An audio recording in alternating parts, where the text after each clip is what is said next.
So we'll start with refuge, but um, I'm not sure with you all, but I've been practicing for more than 50 years now, and so you end up sort of saying things without really thinking about them anymore. And I've sort of recognized that in myself some years ago. So I started to really slow down and try to just sort of say, okay, what am I really saying and things. So that actually, you might say, collect the karma for the words I say. So with that thought in mind, then I mean, when we do take refuge in Buddha, we're taking refuge in his life and his lifestyle, things like that. So he's our inspiration. And of course, I mean, the traditional teaching is that he's traveled the path and attained the goal, and so he can give us good instruction. But anyway, basically, he is inspiration. And of course, if we have teachers, then we can have them, they're inseparable. So, for example, feeling that the Dalai Lama is inseparable within Buddhist Shakyamuni if you take refuge. And then we should feel that we're with others, that we're doing this not just for ourselves. And Tritra Rinpoche, one of the Dalai Lama's tutors, once on a private teaching he was giving, I was actually the translator, so I was lucky. He said, start with your family, And so as times passed, I sort of thought about that. But again, we have to think of it in terms of karma. Like, as a Buddhist, we're not lacking emotion, and emotions are karma. And so, for example, I mean, if you've ever been with a really good teacher, I remember, for example, Tara Rinpoche, he was such an incredibly beautiful, kind Lama, and it's also Latin Rinpoche. I mean, he's some of the ones in our particular lineage and such. I mean, when he talked and things, he was just full of really beautiful, warm emotions. So my point being is that when we take refuge, for example, I mean, let's say if you have a family member, you bring them to mind. So, I mean, in the visualization, we sort of visualize it, our mother and our father on our right and left side, close family behind us, people that we have this difficulty with in front of us, like that. But just to start off with the simplistic ideas, you bring to mind someone that you care for. And a good example of that is, for example, if you have a niece or a nephew, they're sort of innocent, they're young, they're growing up. Wouldn't it be great if I could be the wonderful, mother or father, but maybe an aunt or an uncle for that child, or maybe it's just one of my friend's childs. And wouldn't it be nice if I could be such an incredible good influence in them? And that's why I'm taking refuge. So there you get the karma of love, the karma of really wanting to be benefit, and especially, I mean, when you do it for an adult, they're complicated, whereas if you do it for a child, they're more simplistic, they're more simple, generally speaking. So therefore, you do have a little bit more of a pure emotion of I wish to benefit. So again, so in saying the prayers, then just with that thought in mind. Now, this isn't strictly speaking a traditional Buddhist teaching. So, offering mandalas and things isn't necessary, but taking refuge.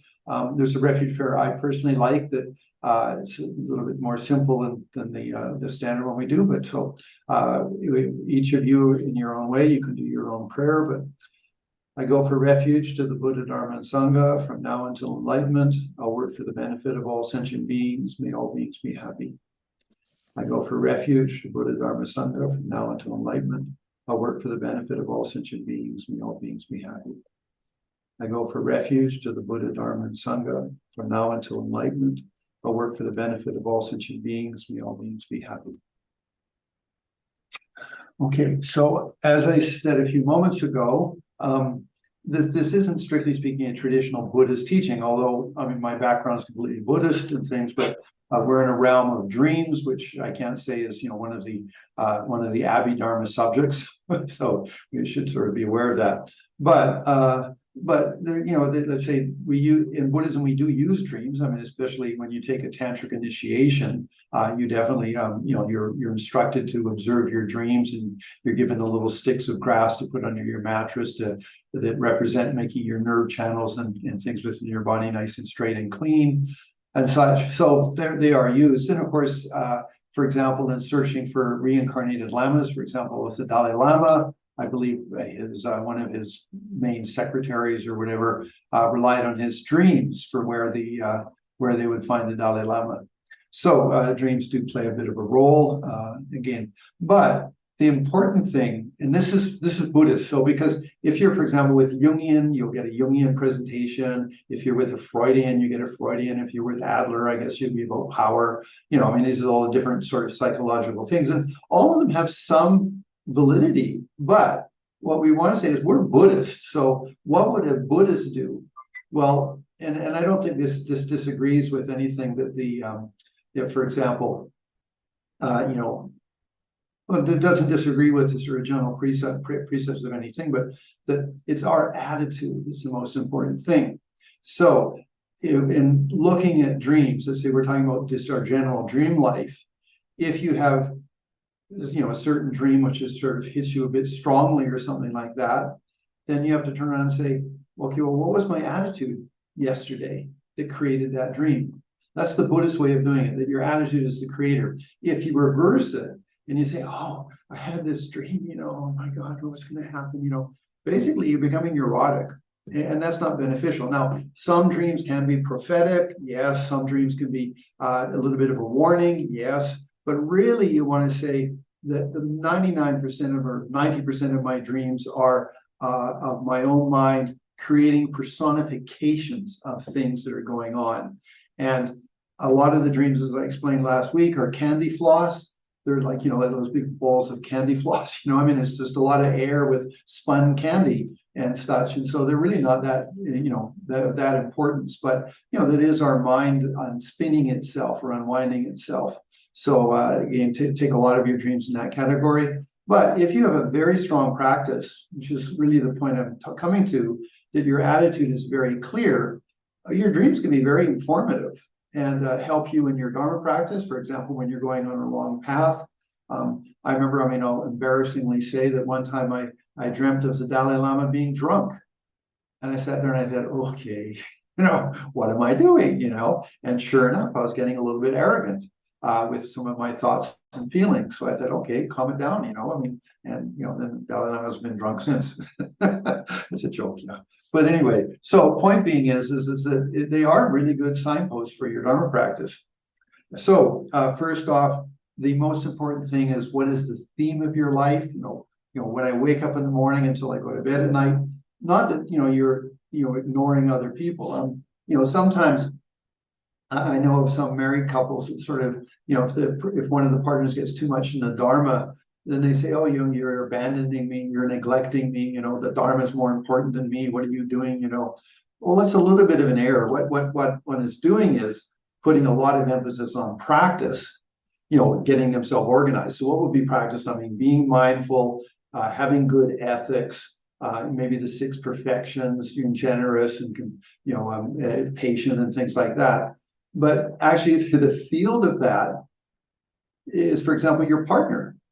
So if you practice Dharma very sincerely, you could say your Dharma, your partner, is one of the main objects of your practice. And for those of us that are married, we know exactly what I'm saying. Okay, come on, some of you got a smile there, Anyway, so point being, anyway, long and the short of it is that we do want to understand that if we get too obsessive with our Dharma practice, maybe we're building up our bank account of meditative experience and such, but the actual field of that is sentient beings. For us as Mahayana Buddhists, when we always talk about 2 fields, the fields of the Buddha and the fields of the sentient beings. And if you look at Shantideva's commentary in the Guide to the Bodhisattva's Way of Life, he says that we should recognize sentient beings and Buddhas are equal from the perspective of being a practitioner. Buddhas are for inspiration, the sentient beings are the field of practice. Okay, now, so coming back to the point, though, is that we are focused on what is our attitude, and our attitude is to try to be a benefit, to sentient beings, and with wisdom and compassion, not idiot compassion, but with some skill. And even though, it's always sort of fun to think like, I'm trying to be a bodhisattva. Well, a large portion of that is actually exercising intelligence in the decisions and the way we interact. So it's not like we're beating a drum and evangelizing about Buddhism. No, we're living our practice and trying to help other people to have better understanding. Okay, so first off, anyway, point number 1 was remember that it's all about our attitude, and whatever dreams you have, try to relate them back to attitude. Now, And as we, all of you have a certain level of Dharma practice, maybe some of you quite a few years or whatever. What's interesting is that we, and I think this applies to all religions, we're given imagery. You remember, I'm not very overly, I was never that much of a Christian or Catholic, or I was Anglican anyway. But I remember once, because I'm in Mexico, which is very, very Catholic, I went into a big cathedral, which is very nice. I always meditate there, and if somebody says, "Well, you're a Buddhist, why are you in a Catholic, cathedral?" I say, "Well, I'm sure God likes me. We're bodhisattvas. God must like us. He's the ultimate being." Anyway, but there's this incredible image of Virgin Mary standing on top of a snake on top of the planet Earth, the globe of the Earth, and such. And I looked and I thought, wow, that's interesting. I guess you could say for us it'd be if you rely on Tara, she'll help you, deal with your delusions or whatever. But there's all these imagery. In fact, just crosses and everything. And I don't want to sort of delve into Christianity, but the point is that all religions give you some form of imagery to help you what? Deal with your mind. Give your mind a way to talk to you. Your deeper consciousness and such. So for us as Buddhists, we have so many things. We're going to cross the ocean of samsara in the boat of our precious human rebirth. There's this great analogies and things there. And so if you start to really look at the Dharma through, we'll say, personification in imagery, that becomes interesting. Like what images are they trying to share with us? Because sometimes they talk to us. The example of I'm crossing the ocean of samsara, may I not be attacked by the sharks, or the denizens of the ocean, which are my delusions. Okay, so you start to have an analogy of it, and maybe you might dream of swimming and you're getting attacked by sharks, or being or you're in dirty water. Those are very good messages of, like, maybe you need to tidy up a little bit, especially if the water's dirty or if it's contaminated or things like that, and things. So lots of different imagery there, which is, again, you could say, our deeper mind talking to us. Why and how, I don't know, but it applies across humanity and it applies across all religions, that this is something that happens. So I guess you could say we have Buddha nature deep within ourselves. Well, the Buddha nature is clear light consciousness. It is equal with the minds of the holy Buddhas. And then as that level of consciousness, which is very, very fine, gets a little coarser, well, what happens with us is we manifest the karma according to how we've been acting and living the last 10, 20, 30 years, or 10, 20, 30 lifetimes. And so that's sort of like around our Buddha nature is then these karmas that we've accumulated, which are feelings and emotions and urges and desires and things like that. Okay, so with Buddhas, they've been able to practice. Bodhisattvas practiced and finally became enlightened.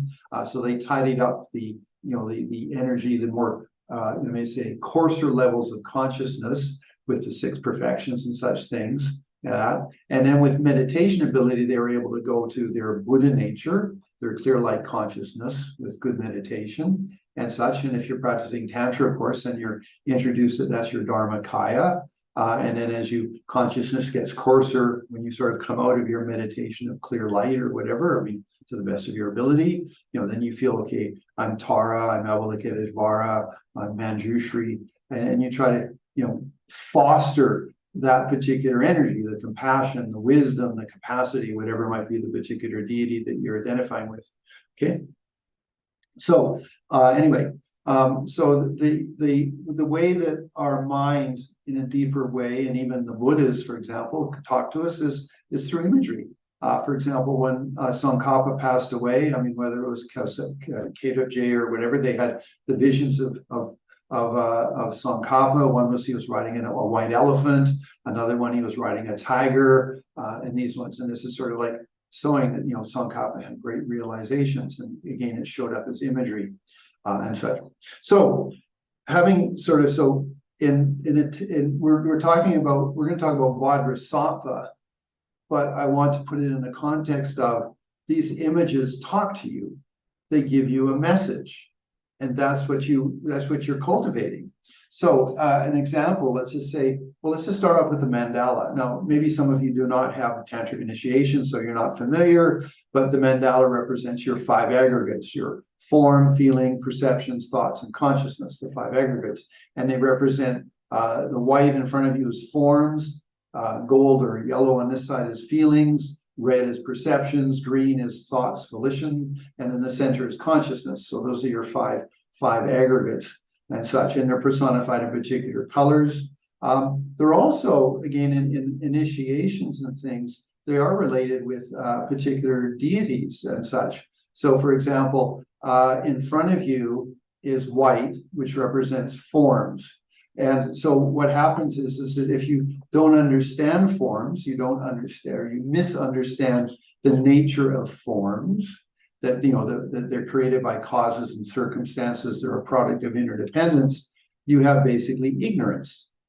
And that's represented by a bull or a buffalo or a cow. Not to say cow, we're not generalizing that cows are all dumb and stupid, but the thing is, it's an imagery, okay? Then on this side, you have the golden color, represents feelings, and then there's good and bad feelings, but it also represents the delusions of arrogance and miserliness. And so, particularly, for example, with miserliness, it's represented as a dog. And the example is if you give a dog a bone and then try to take the bone away, the dog gets very miserly about it, doesn't want you to have the bone. So that's why dogs are represented on that side. Behind you, it represents attachment. Red is Amitabha Buddha. Okay, it represents an elephant and things. And I thought that's quite cute. What do we say elephants? Well, elephants never forget. So attachment, okay?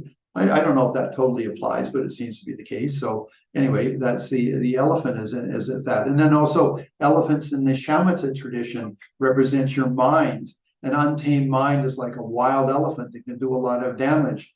A tamed mind with your mindfulness and awareness, which are the lasso and the hook.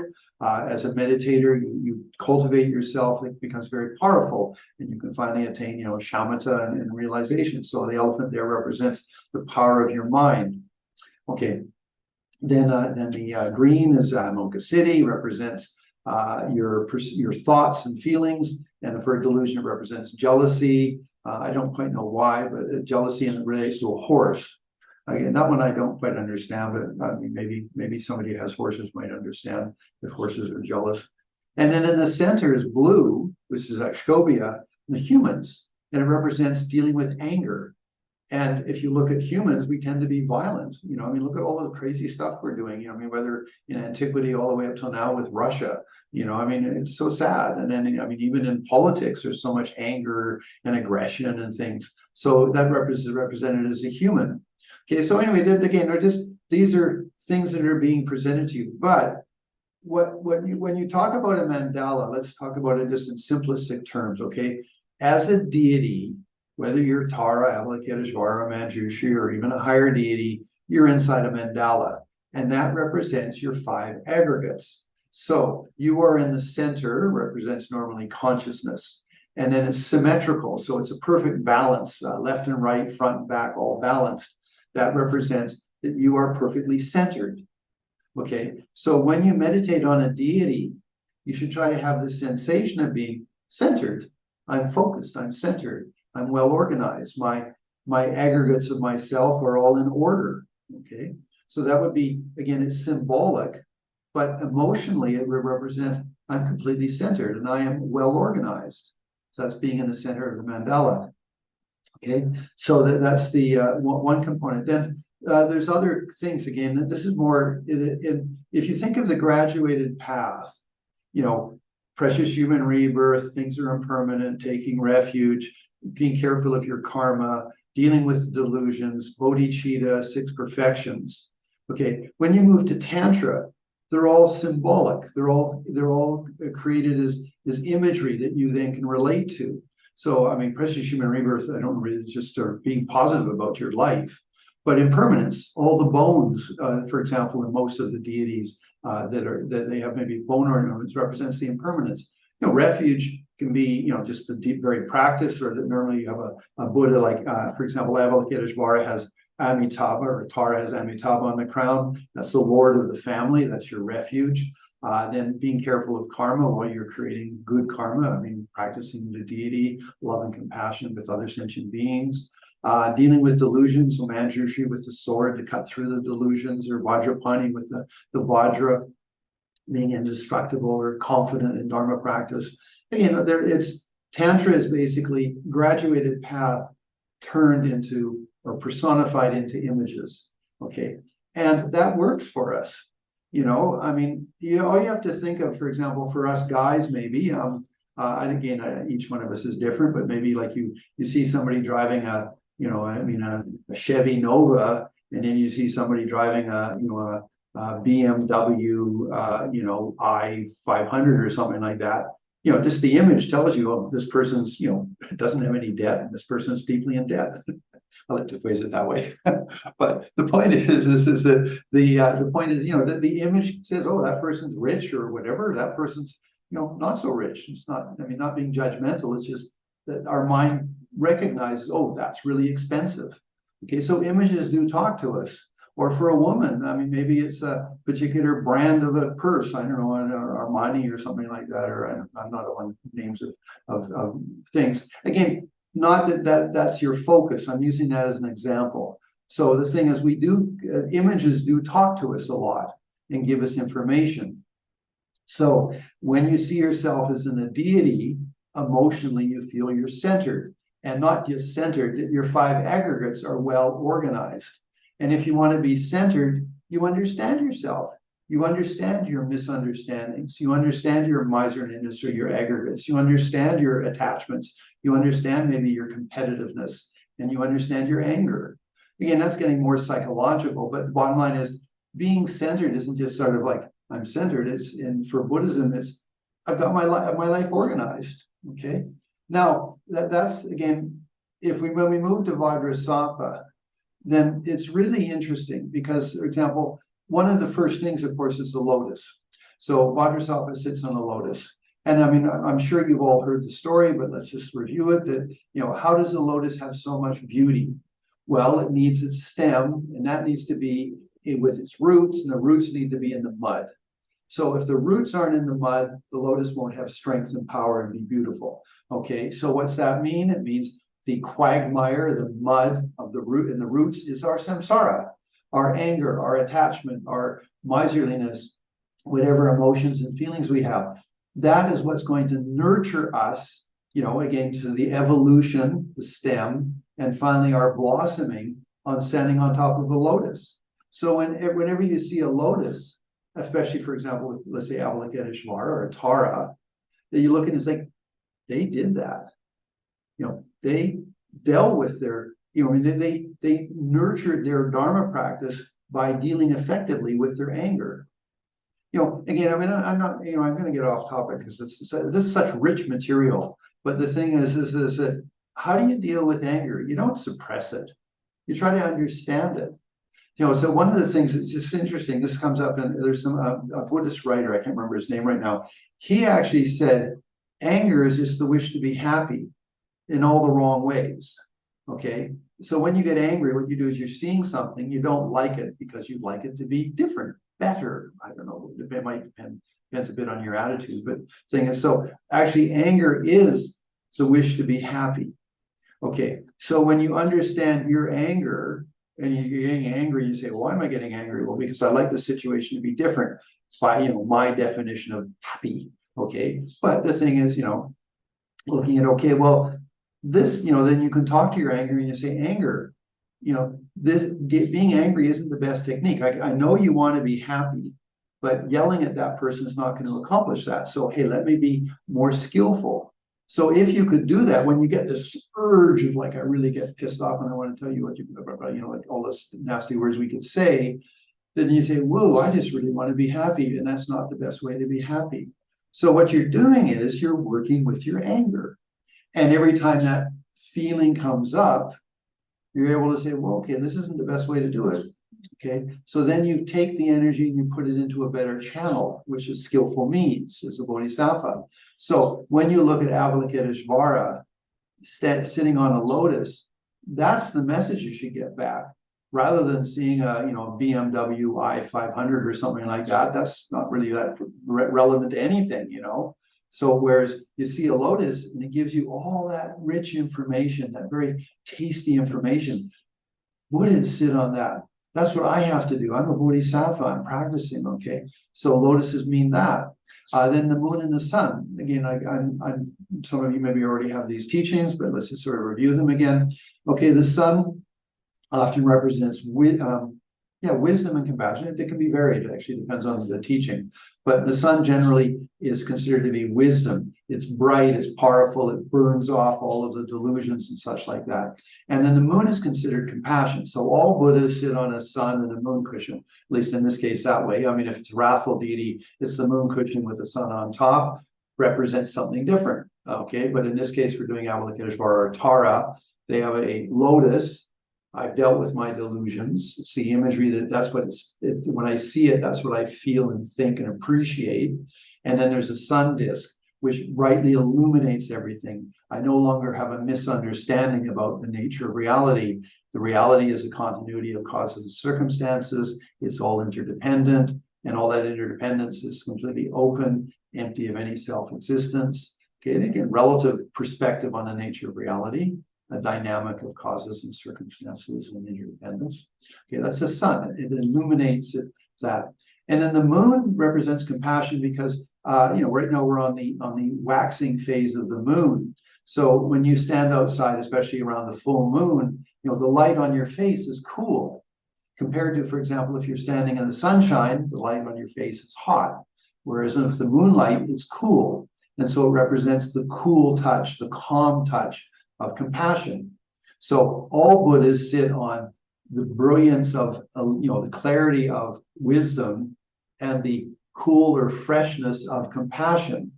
Again, it's symbolic. It's your graduated path, and in this case, you could say wisdom and method into imagery. Okay, so when you think of Avalokiteshvara Tara, you think of that, and then you put Avalokiteshvara Tara on top of that. Then again, there's the joke you could say is that if you had to wash your dishes and you were Avalokiteshvara, you could do it a little faster because you're a lot more handy. You have 4 hands. Okay, it's a joke. Okay, but the point is that that's why Buddhists have that. They're 1,000-armed Avalokiteshvara with an eye in each hand. It represents very handy, in dealing with sentient beings and with wisdom. So again, it's symbolic. It means something for you. Okay, or Avalokiteshvara, in front of his hands, he's holding a wish-fulfilling jewel. Well, what is the ultimate wish-fulfilling jewel? It's love. Okay, so Avalokiteshvara is holding a wish-fulfilling jewel. What does that mean emotionally? It's love. May you have happiness in the cause of happiness. Again, Buddhist, definition of love. Okay, so that's one thing that Avalokiteshvara holds. And then in this hand, he's got a rosary that he's pulling the beads up, which means he's pulling sentient beings out of samsara. And in this hand, he has a white lotus, which is for his purity. Like the lotus comes from its quagmire and then blossoms beautifully. Avalokiteshvara, it has great purity. And there could be other definitions for these things, but like that. And then often the crown, the earrings, the necklace, the halter in the chest or the belt, all of that represents the 6 perfections. In all graduated path personified. So next time you do your meditation, then try to sort of take the flavor of those things, and then you enjoy them for what they mean. And then what you're doing is you're enriching your own mind, and your mind is getting, you might say, the capacity to be more visual or be able to utilize imagery and things like that. So it could be beneficial for your Dharma practice, visualizations, and then maybe also for in stimulating your dream life. But again, it's necessary.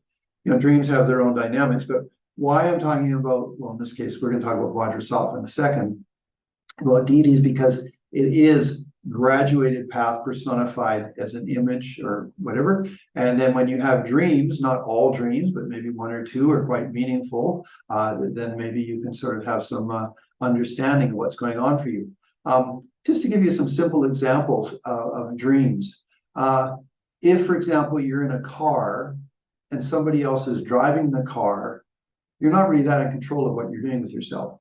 somebody else is sort of, they might say, their influence is affecting you. Now, they very often be your mother or your father. So maybe it's your mommy and your daddy wanted you to go in this particular career direction, or they wanted you to go and do this, or they wanted you to marry that person, or whatever. So if you're in a car and they're driving, you're not really making your own decisions right then. If you are driving and your mom and dad are in the car, you could say you're listening to what they have to say, but you're the one in control because you're the one driving the car. Then what type of car? I mean, for example, let's say you're walking, maybe you're on a bicycle, maybe you're in a car, maybe you're in a bus, a train, or in a jet. Again, all of those would represent different levels of capacity. If you're on a bicycle, well, you are going somewhere, but it's sort of a little bit more of a personal vehicle. If you're in a car, well, you can have 4 people in a car, 5 people in a car. If you're in a bus or a train, that can be much more for all sentient beings. And if you're in a jet, possibly it's a tantric practice or quite an elevated practice. Some of the symbolism that can be. I think I shared with you that if you keep, that's another thing is repetitive dreams. If you have a repetitive dream, what it tends to mean, again, this is Buddhist point of view, that you're basically having something in your life you're not dealing with effectively, and it keeps coming up. Now, I shared with you my Mr. Long dream, my English teacher, and I could never figure out what the heck he meant until finally I very blatantly criticized somebody, was very judgmental, and then Mr. Long gave me a massive failure on a test in my dream that night. And then I got it. I went, oh, Mr. Long represents my judgmental side, and not beneficial. So I haven't had a dream of Mr. Long for years now, because I finally figured it out, that I stopped being judgmental. Okay, so there's an example of a repetitive dream for me that finally I figured it out, and it took time, and maybe I didn't have the merit to understand that I was judgmental. But that's why we do the preliminary practices, whether we do prostrations or Vajrasattva or Guru Yoga or Mandala offerings, or even just the 7 branches of prayer. All of those are money in the bank account of ourselves. And when we have enough merit, we can start to see maybe some issue or problem that we've not been able to perceive before, because we're drowned in it. Again, there's an image right there. We're drowned in our samsara. Get enough merit when we become on the surface, and we can start to say, oh, I understand what that means. Okay. So interesting, the things. Now, so one thing that's sort of intriguing is the practice of Vajrasattva, and whether it's as a solitary Vajrasattva or in union with consort and such.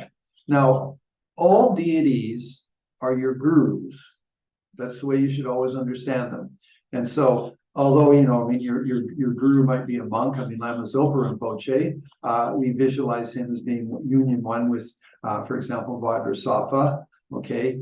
For me, it was much more a little bit Lama Yeshe, because Lama Yeshe was full of life. He just was sort of, Lama Zopa was beautiful too, but a little bit more strict. Lama Yeshe was life and bubbly and like, get out there and be happy, blissful, like that. Anyway, so whatever works for you. Dalai Lama, or maybe you just have a Lama who's just very effective, like just really good at dealing with life and giving you good information and such.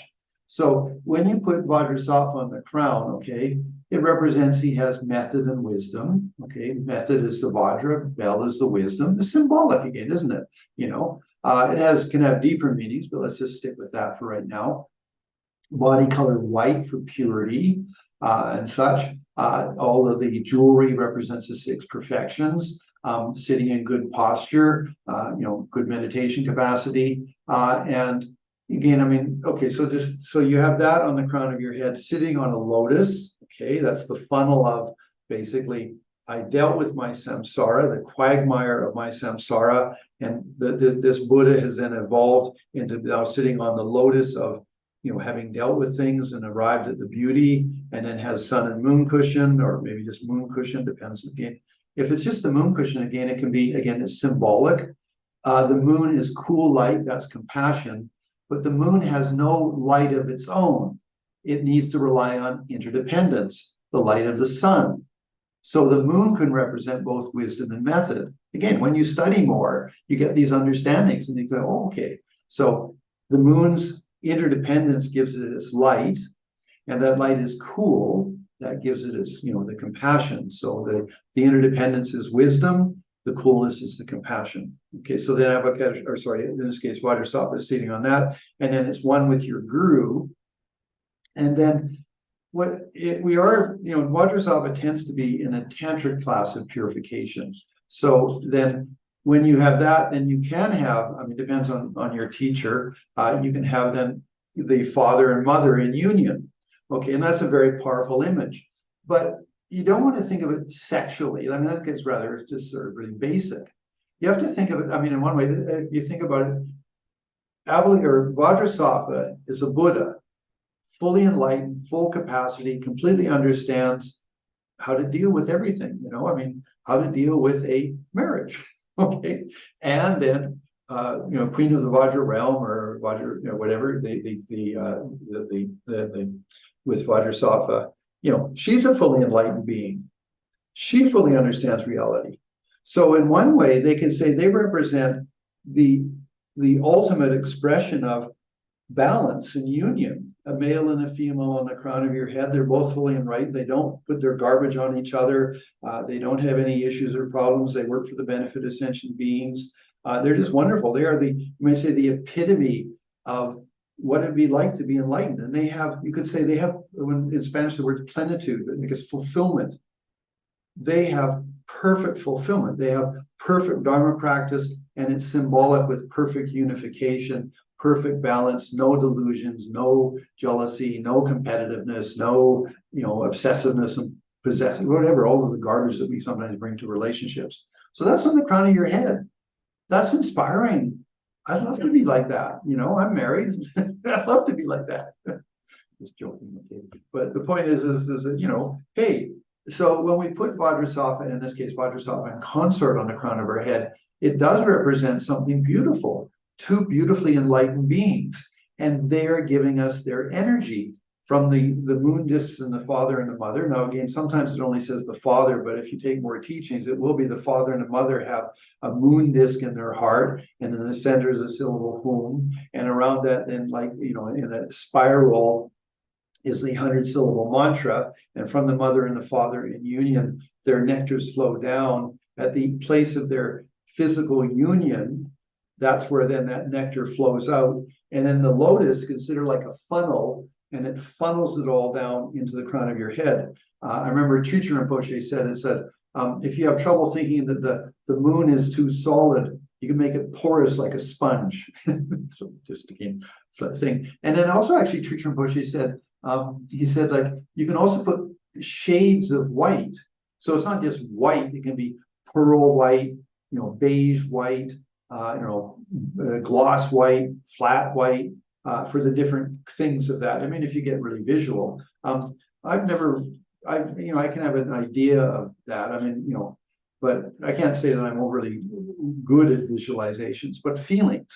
So I definitely feel like for me, again, it's Lama Yeshe's on the crown of my head. He was a very blissful man. He's got beautiful qualities. He's in union with consort in the aspect of Vajrasattva and consort. And if you've ever been to Tushita in Dharamsala, they have that statue of Lama Yeshe in union with consort. I know most of the more sort of conservative Tibetan monks and nuns don't like that. They say, well, oh, arrogance, But someone made the statue. It's huge. It's a great big life-size thing almost. Anyway, Lama Yeshe in union. And that's because he was a really blissful man. But again, maybe you want the Dalai Lama just for great love and compassion with no partiality, no bias or something. Or maybe you want Lama Zopa for the beauty and the wisdom and the the mystique of Lama Zopa. It was so incredibly interesting and insightful and stuff. Now, then when from there, as you're saying the mantra, whether it's the standard Om Vajrasattva or Om Vajraheruka Samaya, really doesn't matter. That then you feel the nectar comes down and then comes into the crown of your head. And this is visualization and such, but also could be feelings if you don't have much visualization capacity. I'll give you an example. Is if you have a hat, you put the hat on, maybe you look in the mirror and okay, I know what I look like. When you stop looking in the mirror, you sort of have this idea, I have a hat on my head. You could say you're visualizing it because you're not physically seeing it, but in your mind you say, I know I have a hat on my head. The exact same applies when you're doing visualizations, that you just feel, I have Vajrasattva in concert on the crown of my head, seated on a lotus, and the lotus is like a funnel, and the mouth of the funnel, the small part is just going into my crown chakra at the crown of my head. And if you're curious, it's considered to be 8 finger widths back from your eyebrows. So 1, 2, 3, 4, 5, 6, 7, 8. That's where the lotus goes in the crown of your head. Okay, and then that nectar goes in, and then it flows down through your body. Okay, so basically it's a downward washing, upward filling, and then the flash in the heart and the light, the flash of light in the heart. Those are the 3 standard, or then you do all 3 of those, which becomes 4 movements of the Vajrasattva mantra. Basically, that's the shamatha. That's vipassana. If you ever done a Goenka meditation course, you do 4 or 5 days of scanning your body.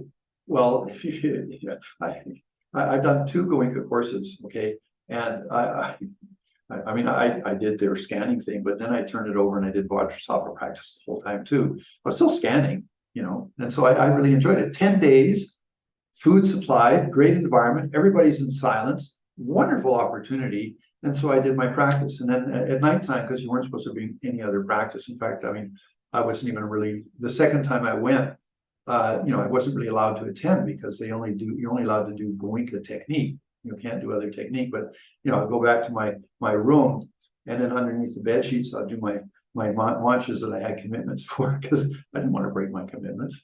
I know Dalai Lama said that if you're doing a retreat, you can drop your other commitments, but just for me, I wanted to have them. So anyway, but coming back to the point, the nectar then flows down through you. That's just scanning, okay? But it's intriguing, again, this is the power. Again, we're moving over now to faith, that when you feel that nectar enters you, so let's say it's the Dalai Lama or Lama Zopa or Lama Yeshe or Archetypes Rinpoche, whoever happens to be a guru that you really have a lot of feeling for, then you feel that nectar, the molecules or the atoms of that nectar is their energy.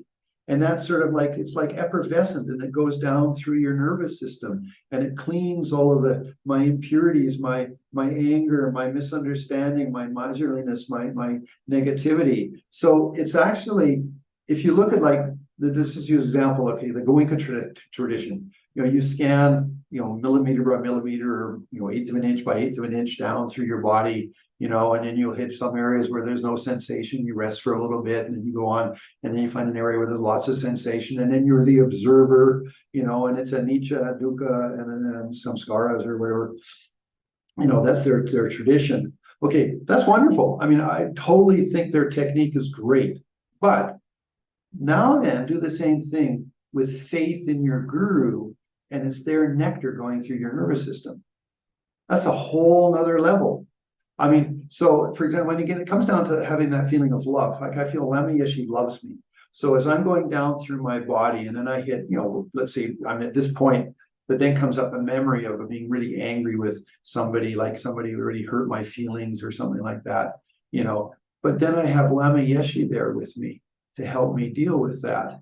And so, yes, I'm just scanning, but as and this is standard for all of it, whether it's a Goenka course or whatever, emotions and feelings that are somehow trapped in our body, in certain parts of our body, they come up, or for example, you get down to your heart, and you've been betrayed, a lover that you had betrayed you massively, and so you completely shut your heart down and never let anybody get inside there again. I can't love anybody because they hurt me so badly. Okay, well, that would, when you're scanning, you'd come to that point and it'd be just nothing. It'd be like dead meat, or maybe there'd be just a lot of pain and you can't go through it, so you have to drop down to your abdomen because you can't do that. That'd be standard sort of, vipassana scanning. So with the Vajrasattva practice, you arrive there. So rather than just having, your concentration and, yes, this is impermanent, it's samskara, there is samsara, blah, blah, whatever the thing. You say, no, it's Lama Yeshe or it's the Dalai Lama. It really counts on having that feeling of love with your guru.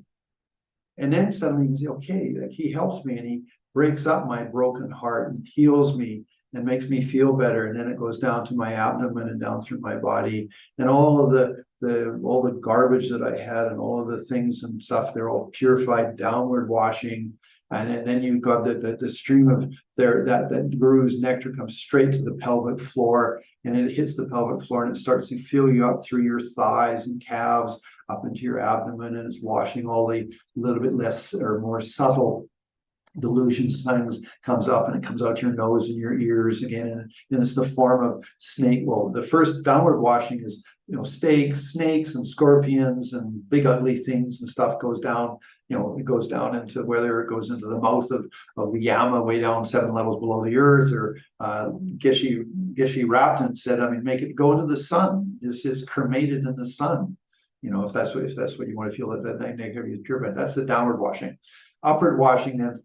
This more subtle things like the slime. Okay, so the slime of your delusions gets washed up on the surface like oil on the top of water.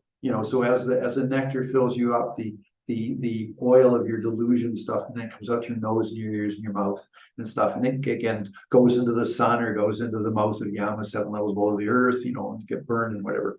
Okay, then the final one that you feel again, you've got the heavy delusions gone, these more subtle ones, and then finally it's called the darkness of misunderstanding.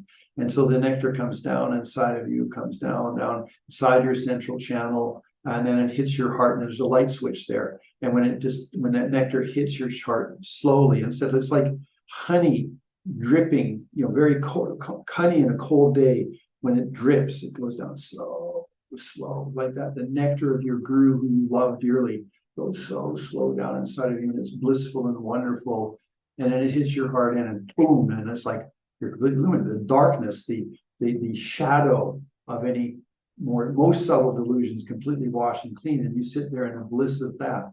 Now, that's just your standard Vajrasattva practice, but the thing is, it's all symbolic. It's symbols, personifications, feelings, emotions, your understanding, your wisdom, all beautifully personified. So that when you start working with yourself that way, and it's not that like you must, that's the first thing. You do not need to do this. But if you are in Mahayana Buddhism, and then you are touching Tantric Buddhism, then these things that really they carry meaning. It's not sort of superficial. So that's where at the beginning, when you took refuge, sure, okay, I take refuge, when you put your hands together and your thumbs go inside, it's bodhicitta. That I'm holding the jewel of my bodhicitta. So that means immediately if you remember that, you're collecting the karma of appreciating bodhicitta. And then if you have some feeling of, I'm doing this for more than myself, I'm doing this for a family member, or for just, you could say all sentient beings, then you're creating the karma, the feeling of bodhicitta, the effect in consciousness. And again, that means that you have to be familiar with it. You have to your mind has to understand, and it's symbolic. The jewel, a wish-fulfilling jewel in the palms of my hand, which is my bodhicitta. May all sentient beings have happiness, the cause of happiness. Like that, okay. So that there is again, your practice does have a lot of imagery in it, and then what you're going to do is you could find that gives you a lot more of a handles on, for example, the imageries that come up in your dreams and such. Okay, wow, I've been talking a lot. Sorry. So I did want to open this up a little bit. So first off, then, to say this is a third class. It was about Vajrasattva. All I really wanted to touch on is that Vajrasattva is a personification of the graduated path. And so it includes, actually, if you really do the graduated path, the first thing is Guru Yoga, then precious human rebirth, then things are impermanent, then refuge, karma, dealing with delusions, bodhicitta, 6 perfections. Okay, so your Vajrasattva practice is a personification of the graduated path, and the more you put that in place, then the better it's going to be. I really love that they all sit on lotuses, because it means is that, like, when I look at my life, I think I don't want that anger, and I don't like my jealousy, and I don't like my miserliness, and my stupidity. I do lots of stupid things. I'm an old man now, so I blame it on that. But actually, it's funny. To talk about, what you need to do is one thing. Okay, well, we're going to die one day, and we need a sense of resolution. Meaning is for the stuff that we've done in our lives, which have been hurtful and painful or bad, whatever it might have been, we need to resolve that. And that's why we do Vajrasattva practice, for example, that we feel like, again, the 4 opponent powers. I regret that. I'm inspired by Buddha Dharma Sangha. I don't want to do it again. This is a practice, in this case, Vajrasattva, and I dedicate myself not to repeating that. Okay. I like to put it in a little bit different terms to say, woo, that hurt. I never want to do that again. And then I want to be like a Buddha. I want to, be a nice guy. I want to be a Bodhisattva. That's why I'm going to do this Vajrasattva practice, and I'm including it with my guru. And I'm dedicating myself to becoming a more enlightened individual. So you want to have a resolution. Whether you can, if you've hurt somebody and they've moved away or they've died or you can never talk to them again, well, you can still do resolution for yourself. Okay. So when you come to the end of your life, you do not want this stuff to come up and you don't have anything. So, if you did, for example, you're divorced and it was a really ugly divorce or a really bad breakup and you did a lot of really ugly things, and then you never really resolved it. Well, if that came up, then it's going to give you a funky rebirth. Okay, so you want to be able to say when that stuff does come up, you can say, I did my 100,000 Vajrasattva, maybe, whatever. So you did something that in your mind you can say, no, I've resolved that. So that's really quite important. So I was actually, what made me talk about it is this. I've done some things which I regret, definitely, but the ones that bug me the most is the things that I did out of stupidity. I just hate those things, this really hurts me no end. So a lot of my practice is sort of, okay, I did that stupid thing. I never want to do it again. Okay, Buddhas and Bodhisattvas wouldn't do that.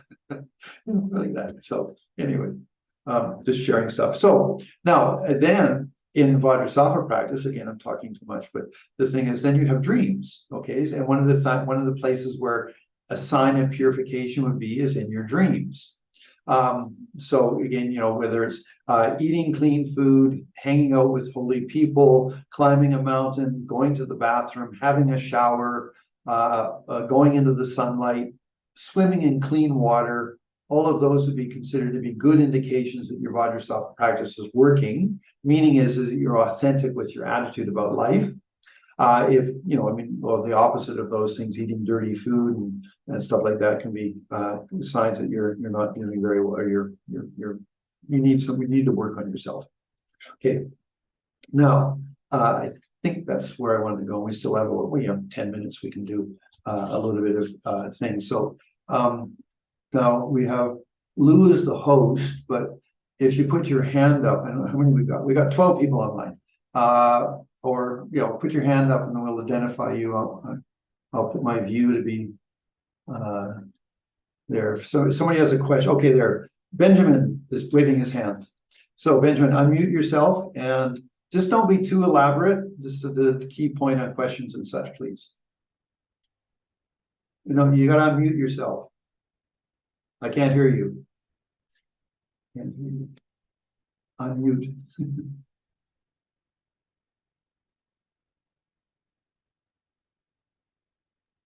There you go. Oh, sorry. I just heard about raising my hand. I don't have a question. Sorry about that misunderstanding. Okay, well, nice to see you, Benjamin. Anybody else have a question? Or yes, okay, wait, Heather. Hi there. In the last session, you were talking about, I'm fortunate that I lucid dream quite a bit, but I'm jealous. Well, I waste a lot of time. And so when you talked about flying around, that's something that I do frequently. And you mentioned one way to ground yourself is to take in your surroundings. Do you have other advice for how to calm down in your dreams? Okay, good. Actually, so my joke is that so I rejoice if you lucid dream, which means that I'm jealous. Okay. Okay. No, well, okay. Lucid dreamings are this incredible opportunity to do Dharma practice. So that's one thing that has to come to mind. Now, if you're quite proficient, then you already have a sensation of the feelings and such. So whether you can invoke it or whether you're dreaming and then suddenly you become lucid, that's good. So then what you could do is, okay, I mean, what I often would do is I'd start reciting my guru's mantra, name mantra, just saying, okay, I want, this is about the Dharma. So that would be for me, because I mean, I had a lot of feelings about my guru. I would flip into that because that would get me centered about, why the hell am I here? Okay, that would be the first one thing that I would do. No, this comes more from Stephen LaBerge, but he says if you try to control things too much, the vividness will go down. So you don't want to be too controlling, but you don't want to be completely uncontrolled, because then maybe it's very vivid, but then you're not really doing anything. But maybe you want to just sort of say, okay, well, I mean, I don't know, it depends on you a little bit, but if there is some issue in your life, and I wouldn't pick really big ones right away.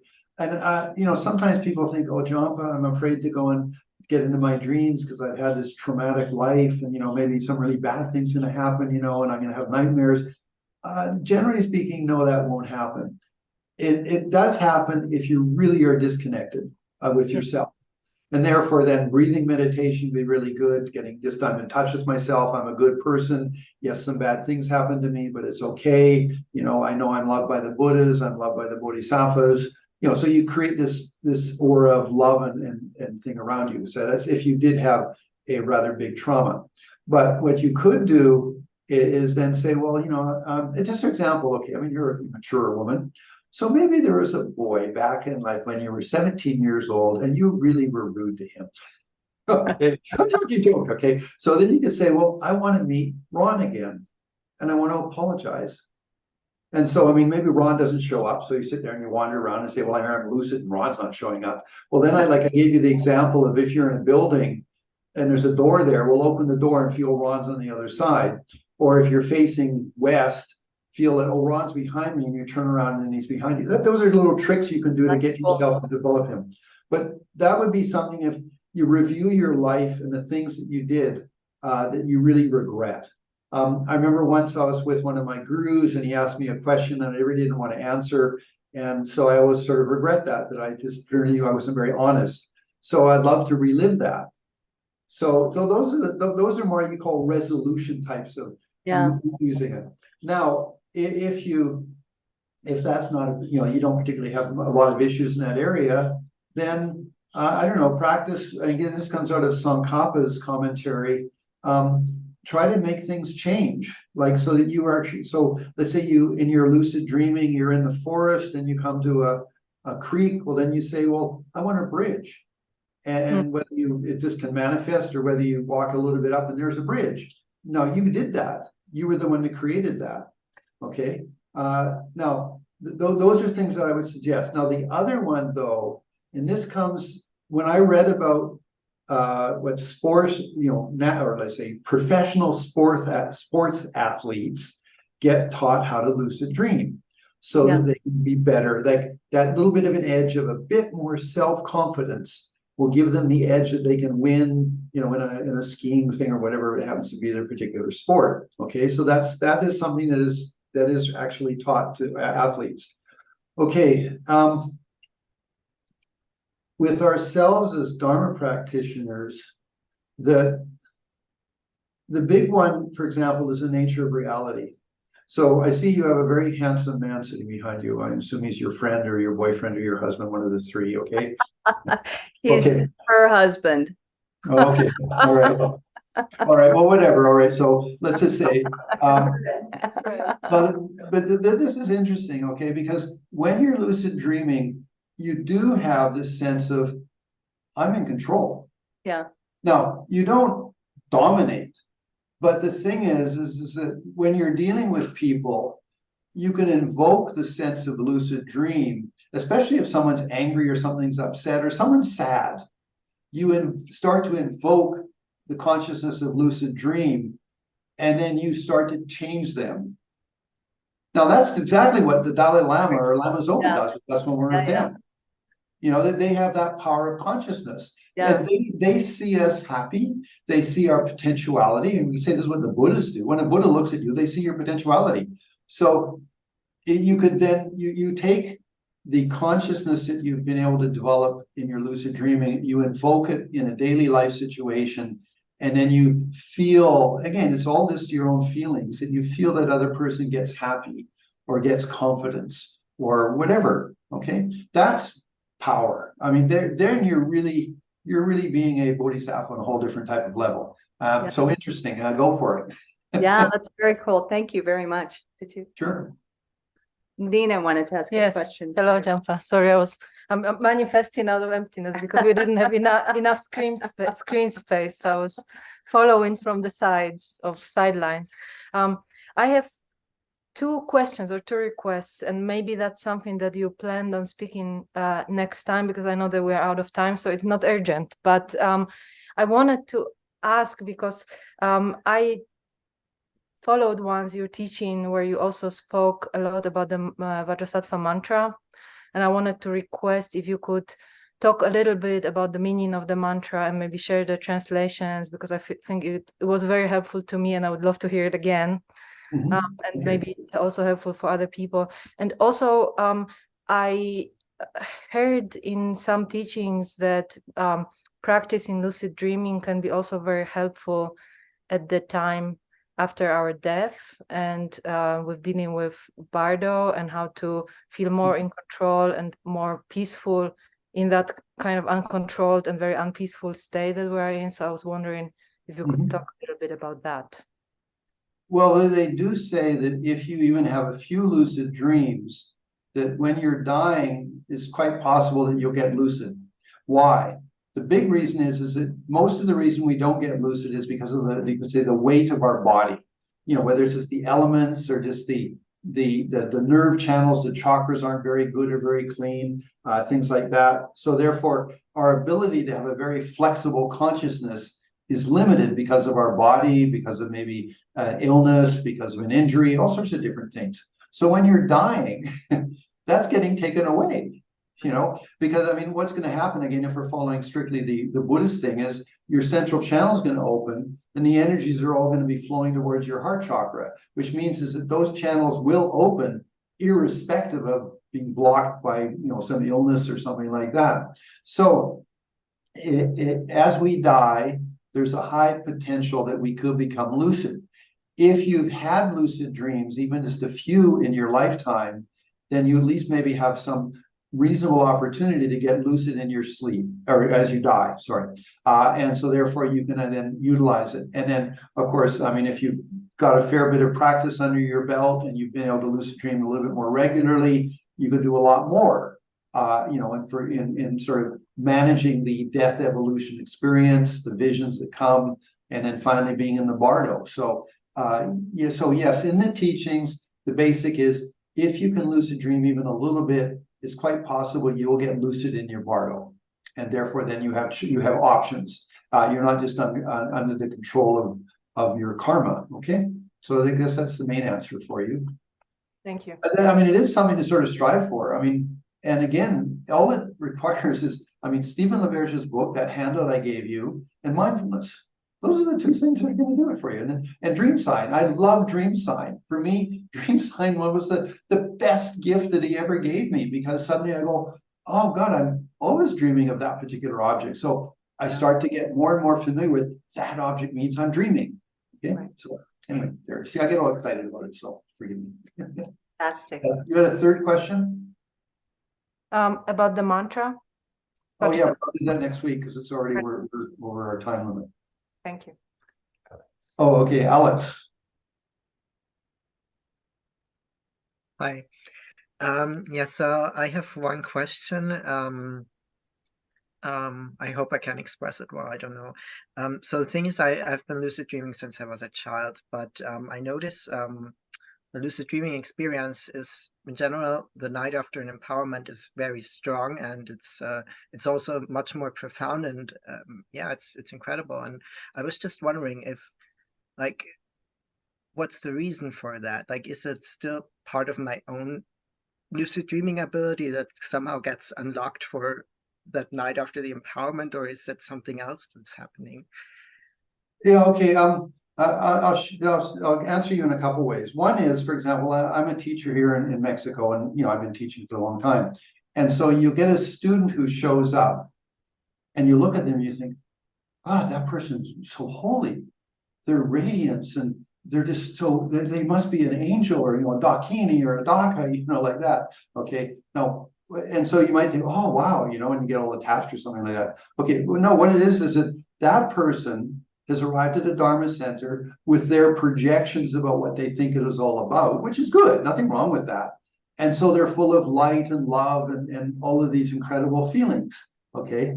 And that happens very often when people come the first time to the Dharma Center. Later on, you get to know them, and all that glory sort of goes down, and they're a more mundane person again. So anyway, that's just one thing to mention. So in your case, all it is that if you followed the initiation and that teacher inspired you, they just cranked up the gasoline in you. And so that's all. So you could do it to yourself by being really inspired about your Dharma practice. That would be the gasoline. So taking initiation, you're taking bodhisattva vows, you're doing a visualization, you're getting the initiation. I mean, those are such wonderful things, And so, yeah, that's like you're getting all juiced up. And so for sure, your mind, and I don't know, it's sort of funny, but our minds somehow are independent of us. They do stuff to us even though maybe we don't want it. I don't know, it's sort of weird. It is a duality. And I mean, as a Buddhist, we try to be non-dualistic. But it is funny how our mind sort of has its own mind about itself. It has its own agenda. Okay. So as a Dharma practitioner, though, we try to take control of that, and we create our agenda, and we try to be at one with the very deep parts of ourself. So I would just think that at an initiation, you're being touched. If by a good teacher, you're getting touched really nicely, and that sort of just lightened it all up. So you don't need to run around looking for initiations.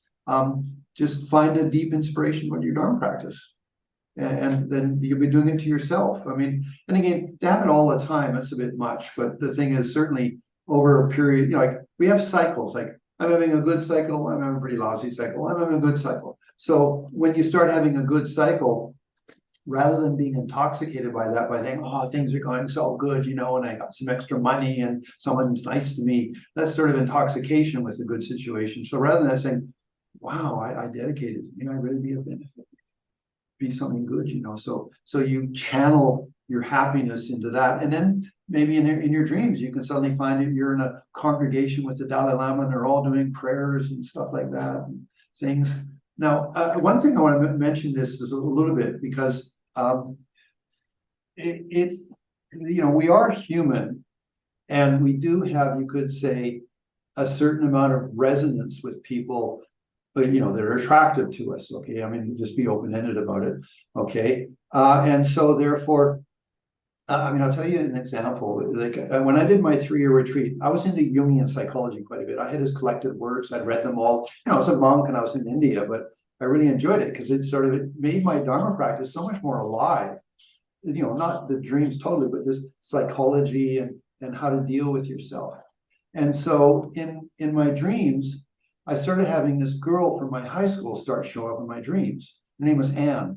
And I was like, oh, that's really sweet. I started had a crush on her, It wasn't anything sexual. It was just that she showed up and it made me happy, And so Anne was there, and I'd dream of her. And the next day I'd be doing my meditations. I was in retreat, but I'd be really quite happy, So I had some sort of fulfillment there, Anyway, so I continued my practice, and I was very dedicated, because she's showing up because I guess I'm getting my act together, it's a psychology, it's my anima for my animus, all that sort of stuff. Yeah. Anyway, so I was doing that. And then one day I had this dream, and I'm in the temple with the Dalai Lama, and there's all these monks, and we're all doing these prayers. And Anne showed up, and she was wearing her bathrobe, and her hair was in curlers. And she walked into the thing, and I went, oh shit, that's when I woke up, I sort of okay. And so I realized that I was putting too much attachment to Anne, and this person that, I'm in India, and I'm 32 years old. I don't know what Anne's even doing, but the thing is, it was fulfilling to me to dream of her, but to make it that person really was the person. No, that was an error. And secondly, she wasn't able to make that transition to what I was wanting to do with my spirituality. And so what happened, and again, as time passed, I practiced really hard, this and that. this other woman that was sort of a mystery woman for me, but she was attractive, but I could never talk to her. She was always just there, and I wanted to get to know her, this and that, you know. And I realized she's my practice. She's meaningful to me because, I mean, it's affecting me, but I can't talk with her. You know, so I practice even harder. You know, it's really fun. You know, it was really great. You know. Anyway, and then finally it came as it got further along. Again, I don't know why I was always in my high school, because I was 19 years old. I left Canada, so I didn't go to university. I went and became a Buddhist monk when I was 20. So my sort of reference for social situations was high school. And so she started to show up, and I wanted to ask her to go to graduation with me. I spent more than like 6 months trying to perfect my practice to get her to say yes, she go to graduation with me. She never did. But I mean, it's sort of fun, you know. I mean, it things. So I'm sharing that in your lucid dreaming, maybe somebody shows up and you think, oh, that's a guy, I haven't seen him for years, you know, but I liked him, you know, maybe I should phone him up. You think that, you know, but no, don't do that. You know, that person they're going to be doing something else. They're representing something for you. Okay, so maybe say, oh, gee, look at you. Who are you? You know, and then, you know, in your lucid, maybe. I mean, again, depends. But the thing is, though, you know, are you going to meditate together, or what you're going to do, you know, and then see what happens. So for those of you, and I've got 2 of you that are lucid dreamers, okay, well, you've got some really fun areas to play with now about your Dharma practice. But it's not the people, it's you. How virtuous are you? How much do you have a heart of bodhicitta? How much wisdom do you have that clarifies the garbage of your life? That now you've got a really rich Dharma practice ahead of you. Go for it. Lucky lady. Again, I rejoice, Alex. I'm jealous as hell. Just kidding. Okay. Isn't this fun? You know, when someone think, oh, Dharma practice, I have to be virtuous. Yeah, of course you do, but not sort of, there's actually some life behind it.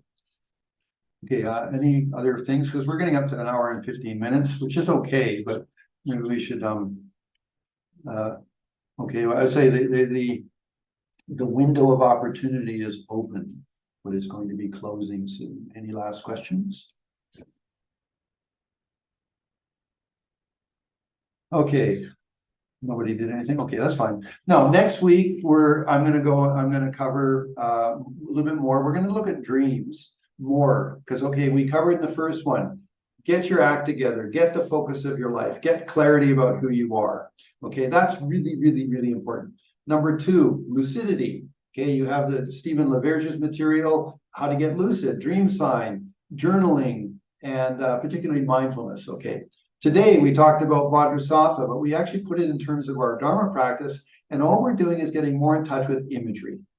What really is, you know, why is it so beautiful to see Vajrasattva sitting on a lotus or something, you know, or Tara, you know, and like, I mean, she has her hands in such a beautiful posture, and wow, that's so meaningful, and she's like my mummy. I mean, Lama Yeshe always used to say, my mummy Tara, you know, so we can do that. I mean, we aren't just, you know, intellectual, we have emotional lives, and so do that. So that was class number 3, and so next week we'll talk about dreams. So if you have done, again, I can't do everybody's dreams, okay, so there's only 12 of you maybe, but the thing is, there's 4 things you do: place, people, place, people, activity, and you. Those are the 4 things. So place, if you're having an important dream, where are you? I'll give you a good example. I had an email from somebody this morning, actually, or yesterday, and I answered it. And they said, I have 2 degrees from university, and I keep dreaming I'm back in school. That's so frustrating for me. And I said to him, well, chances are you're not acting in a very skillful and educated way in situations in your life. That's why you're back in high school. If you were more sophisticated in how you were dealing with the situation, chances are you could be in university, or maybe you wouldn't even be in school because you're in a learning situation. School. Okay, schools, hospitals, there's all sorts of symbolism there. Carl Jung's pretty good for a lot of that stuff, that's why I enjoy reading his things. But the first thing is if I'm dreaming, and this is the fourth thing. So next week, when we talk about dreams, you're going to do it this way. Jhampa, I was in this place. These were the people, nice people, bad people, people I knew, people I didn't know. This was the activity. It was a fiesta. We were eating a meal. We were running away, what we were doing. And then finally, what was I doing in that dream? Those are the four things that you want to categorize by, because it makes it easier to diagnose it, okay? Or to diagnose it, to sort of maybe get some meaning from it. But always remember, it's your attitude that's the real creator, okay? So that concludes with the last sort of bit of information for you guys. Fun. So Elizabeth, nice to see you. Heather and their two friends, Benjamin, Medina, Alex, Tara, Gregory, Victor, Danielle, and Tom. This Good. was wonderful. Thank you so much. Sure. Well, you guys you two, you and Alex, you're gonna have. I want I want you to do some funs with yourself. Do it, Alex. We're gonna crush it. Yeah. Okay, so let's dedicate. Because really it's our Dharma practice is the most important thing, and then our Dharma practice is the offering we make for the benefit of all sentient beings. So for attending this morning and for what other classes I've attended and for how I got up this morning and how I did so far up to now, I dedicate it all to becoming more enlightened. And I offer that completely for the benefit of all sentient beings.